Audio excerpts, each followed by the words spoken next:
नमस्कार. आज Sunday special बनवला होता शिरा, तोही दूध न वापरता. साहित्य आणि प्रमाण या ठिकाणी दिले आहे. कृती तुम्हाला डिस्क्रिप्शनमध्ये मिळेल. रेसिपी सुरू करूयात. सर्वात प्रथम रवा आपल्याला तुपामध्ये भाजून घ्यायचा आहे. त्यासाठी कढईमध्ये 5 ते 7 चमचे गावरान तूप घेतले आणि पाव किलो किंवा 1 वाटी रवा त्यामध्ये टाकून घेतला. आता हे करत असताना मी यामध्ये प्रमाणानुसार हाफ टीस्पून मीठ आणि 1 वाटी काजू बदामाचे कापही टाकून घेतलेले आहेत.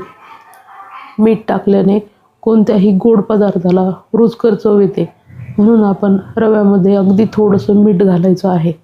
मध्यम आचेवर सतत हलवत 4 ते 5 मिनिटात सोनेरी रंगावर रवा व्यवस्थित भाजून घेतलेला आहे. व्हिडिओमध्ये तुम्ही पाहू शकता. आज आपण दुधाऐवजी पाण्यामध्ये हा रवा बनवणार आहोत. त्यासाठी गॅसवर अगोदरच रव्याच्या 3 ते 4 पट पाणी उकळत ठेवले होते. आता हे उकळलेले पाणी रव्यामध्ये थोडे थोडे टाकून घेणार आहोत आणि व्यवस्थित त्याला मिक्स करून घेणार आहोत. पाणी टाकताना एकदम पाणी टाकायचे नाही. थोडे थोडे करून 1-2 वेळा पाणी टाकून व्यवस्थित मिक्स करून घ्यायचे आहे.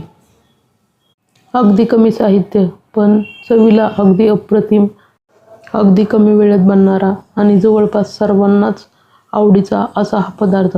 तुम्हीही या पद्धतीने पाण्याचा रवा कधी बनवला आहे का? मला कमेंटमध्ये सांगायला विसरू नका. थोडंसं केशरही मी वापरलेलं आहे. आता सर्व साहित्य व्यवस्थित मिक्स करून घेऊयात. वाटीच्या प्रमाणानुसार 1 वाटी किंवा पाव किलो रवा घेतला होता. त्यासाठी बरोबर 1 वाटी साखर मी येथे घेतली आहे. म्हणजे इथे मी एकास एक प्रमाण वापरलेलं आहे. आता ही टाकून घेतलेली साखर रव्यामध्ये व्यवस्थित मिक्स करून घेऊयात. शिरा कितपत गोड हवा आहे त्यानुसार तुम्ही साखरेचे प्रमाण कमी अधिक करू शकता. मला थोडासा गोड रवा आवडतो, त्यामुळे मी येथे 1 वाटी साखर घेतलेली आहे. सर्वात शेवटी रव्याची चव वाढवणारा आणि रव्याला सुगंधी बनवणारा पदार्थ म्हणजे विलायची.